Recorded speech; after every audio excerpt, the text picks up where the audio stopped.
श्री स्वामी समर्थ सर्वांना. तर 1 जानेवारी म्हणजे नवीन वर्षाची नवीन सुरुवात होणार होती. बऱ्याच लोकांना 2025 हे वर्ष खूप खराब गेलं. अगदी माझंसुद्धा खराब गेलं. या वर्षाने आमची आई आमच्यापासून हिरावून घेतली. आर्थिक अडचणी खूप आल्या, पण स्वामी माऊलींच्या आमच्या डोक्यावरती हात असल्यामुळे येणारा नवीन दिवस हा आमच्यासाठी संघर्ष करायला सोपा जात होता. आणि आता 2026 या वर्षाची सुरुवातच एवढी छान होणार होती ना गुरुवारनी. तर असं ठरलं होतं, नवीन वर्षाच्या सुरुवातीला केंद्रात जाऊन स्वामींच्या दर्शनाने सुरुवात करायची. पण असं म्हणतात ना, जर आपण ओंजळभर मागितलं तर आपले महाराज आपल्याला आभाळभर देतात. असंच काहीतरी माझ्यासोबत झाले.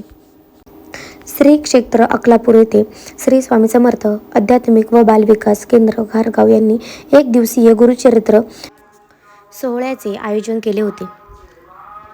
गुरुचरित्राचे असंख्य पारायण होणार होते. 1 दिवसात पारायण होतं हे माझ्याकडून महाराजांनी करून घेतलं. आपल्या महाराजांचा आवडता पिवळा रंग म्हणून आम्ही सगळ्यांनी पिवळी वस्त्र घातली होती.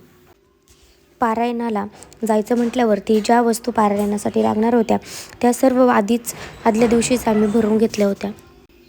कारण दुसऱ्या दिवशी आम्हाला सकाळी लवकरच जायचं होतं. मग 4 वाजता उठून सगळी तयारी करून घेतली आणि 5 वाजता अकलापूर या ठिकाणी जाण्यासाठी निघालो.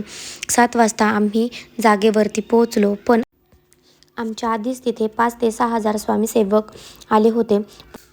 पूर्ण मंडप भरला होता. एवढ्या गर्दीमध्ये आम्हाला मंडपामध्ये जागा नाही भेटली. परंतु दत्तप्रभूंच्या मंदिरासमोर आम्ही पारायणाला बसलो.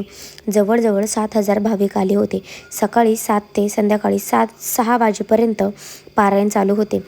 हा व्हिडिओ तुम्हाला कसा वाटला नक्की सांगा. श्री स्वामी समर्थ.